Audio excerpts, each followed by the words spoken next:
किसी ने बड़ी कमाल की बात कही है कि चाहे आप कितना भी ज्ञानियों के पास बैठ लें, पर असली ज्ञान तो मूर्खता करने के बाद ही आती है। नमस्कार दोस्तों, एक छोटी सी कहानी है जो मैं आपके साथ शेयर करना चाहूँगा, जो कि ईश्वर के प्लान के ऊपर है। तो हुआ यूँ, एक बार यमराज ने देवदूत को एक आत्मा लेने के लिए भेजा। वो एक आत्मा एक औरत की थी, बूढ़ी औरत की थी। देवदूत उसके घर गए तो देखा उस बूढ़ी औरत के घर पे 3 बच्चियां थी, छोटी छोटी, जो कि रो रही थी। तो उन्होंने देखा, उनको बड़ी दया आई। तो आत्मा लेने से उन्होंने मना कर दिया। वो वापस यमराज के पास गए। यमराज के पास जाकर कहा उन्होंने कि आप नीचे नहीं देख रहे हैं, क्या हो रहा है? वो बूढ़ी औरत है, रो रही है, उसकी 3 बच्चियां हैं और उसके पति भी नहीं है। वो बूढ़ी औरत भी मर जाएगी तो उनका ख्याल कौन रखेगा? छोटी छोटी बच्चियां हैं, उनका ख्याल कौन रखेगा? इसलिए मैं आत्मा लेकर नहीं आया। तो यमदूत ने कहा कि ये तो बहुत बड़ी गलती करी तुमने, तो पाप कर दिया। और क्या तुम मेरे से ज़्यादा जानते हो? मैं जन्म मरण का ये सब का हिसाब किताब रखता हूँ। कोई क्या करेगा, किसके भविष्य में क्या है, ये सब मैं जानता हूँ। और तुम मेरे को गलत साबित कर रहे हो। तुमने बहुत बड़ा पाप किया, इसके लिए तुमको सजा भुगतना पड़ेगा और इसके लिए तुमको धरती पर जाकर रहना पड़ेगा। और जब तक तुम अपनी मूर्खता पर 3 बार नहीं हंसोगे, तब तक तुम वापस यहाँ नहीं आ सकते हो। ऐसा कहकर यमराज ने उस दूत को धरती पर भेज दिया। वो देवदूत धरती पर आए और उसी शहर में आए जिस शहर में वो आत्मा लेने से इनकार कर दिया था।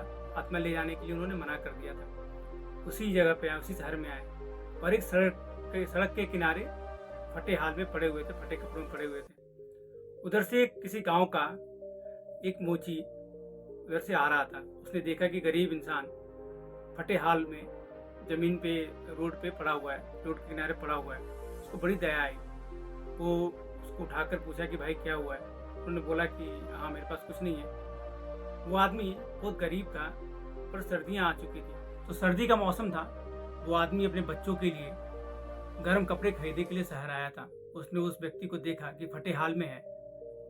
उसने उस आदमी को कपड़े खरीद के दिए। उस पैसे से अपने बच्चों के लिए कपड़े नहीं खरीदे, उसने उसके लिए कपड़े खरीदे। और बातों बातों में पूछने लगा कि भाई तुम कहाँ रहते हो? तो देवदूत ने बोला कि मेरे पास रहने का कोई जगह नहीं है। उसने कहा ठीक है, तुम मेरे घर चलो, पर मेरे घर में मेरी बीवी है, उसको ये बात मत कहना कि मैंने तुम्हारे लिए कपड़े खरीदे हैं, बड़ी मुश्किल से मैंने पैसे जुटाए थे। वो बहुत गुस्सा होगी। वो फिर देवदूत को अपने घर लेके गया। उसकी बीवी ने देखा तो जैसा उसने बोला था वो गुस्सा करी कि तूने सारे पैसे इसके ऊपर लगा दिए, सारे पैसे बर्बाद कर दिए। यह देखकर देवदूत को बड़ी तेज हंसी आई। उस मोची ने पूछा कि तुम हंस क्यों रहे हो? उसने कहा मैं इसका बात तुमको बाद में बताऊंगा। और देवदूत मन ही मन सोचने लगा कि कितनी पागल है, इसके घर में देवदूत आया है, इसके घर में पैसों की बरसात हो जाएगी, लेकिन फिर भी इसको अपने पैसे की पड़ी है। फिर आगे बढ़ा, जीवन आगे बढ़ने लगा और फिर देवदूत मोची के घर रहने लगा। धीरे धीरे वो मोची के काम में हाथ बढ़ाने लगा। वो इतना अच्छा जूता बनाने लगा कि पूरे नगर में उसके नाम की चर्चा होने लगी। यह चर्चा उस देश के राजा के पास भी गई। तो राजा का आदमी एक बार चमड़ा लेकर आया, पर चमड़ा ज़्यादा नहीं था, थोड़ा ही था। उसने कहा कि ये चमड़ा इतना ही है, इसे चप्पल मत बनाना, जूता बनाना। ये ध्यान रखना, जूता ही बनाना, क्योंकि हमारे यहाँ रिवाज है कि अगर किसी को चप्पल पहनाते हैं तो आते हैं जब उस इंसान को मरघट ले जाना होता है, मतलब वो मर गया है, तभी उसको चप्पल पहनाते हैं, नहीं तो जूता ही पहनाते हैं। तो जूता ही बनाना, चप्पल मत बनाना। उसने कहा ठीक है। फिर वो देवदूत ने काम करना शुरू किया उस चमड़े के ऊपर और उसने चप्पल ही बना दिया। देवदूत ने उस चमड़े का चप्पल बनाकर ही रख दिया। अब जब मोची आया, उसने देखा, उसने कहा ये क्या किया तुमने? तो चप्पल क्यों बना दिया? अब तो राजा मुझे मारेंगे। उसने लकड़ी उठाया और उस देवदूत को मारने लगा। इतनी देर में ही राजा का आदमी आया और कहा कि उस चमड़े का क्या तुमने जूता बना दिया है? मोची ने कहा, उसने कहा कि नहीं, अभी बनाया नहीं है। तो उस आदमी ने कहा, राजा का आदमी ने कहा कि अगर नहीं बनाया तो तुम चप्पल ही बना दो, क्योंकि राजा की मौत हो गई है और उनको मरघट ले जाना है। मोची ने चप्पल उठाया और दे दिया। अब राजा का आदमी को इतना टाइम नहीं था कि वो सोचता कि ये चप्पल कैसे बना दिया, जूता बनाना था। वो लेकर भागा। इसके बाद उसने पूछा, मोची ने देवदूत से पूछा कि तुम्हें कैसे मालूम था कि राजा की मौत होने वाली है? देवदूत एक बार फिर से हंसा। उसने पूछा हंस क्यों रहे हो? उसने कहा इसके बारे में मैं तुमको बाद में बताऊंगा।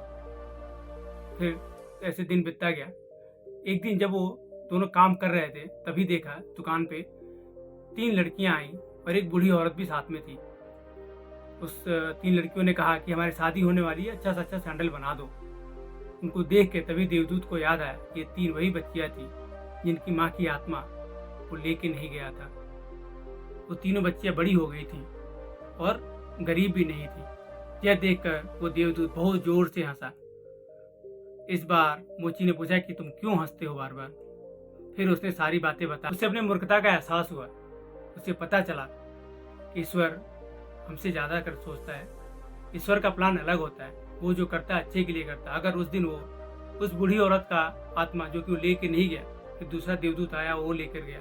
अगर लेकर नहीं जाता तो तीनों बच्चियाँ गरीब ही होती और ना उनको वो बूढ़ी औरत मिलती जो इतना प्यार, माँ से ज़्यादा भी प्यार करती थी, और ना वो धनी होते, ना वो अच्छे से जीवन जी पाते। तो उसको अपनी गलती का एहसास हो गया। वो मान लिया कि भगवान जो सोचता है वही सबसे बड़ा है और वो हमेशा सही सोचता है। दोस्तों, तभी कहते हैं अपना फ्यूचर, अपना प्रेजेंट, अपना पास्ट सोचना छोड़िए और ऊपर वाले भरोसा कीजिए। वो जो करता है वो अच्छा करता है। वो जब भी सोचता है हमारे लिए अच्छा ही सोचता है। तो दोस्तों, ऊपर वाले भरोसा करो और कुछ ऐसा करो कि दुनिया भी करनी चाहे आपके जैसा। मिलता हूँ फिर दोस्तों। राधे राधे।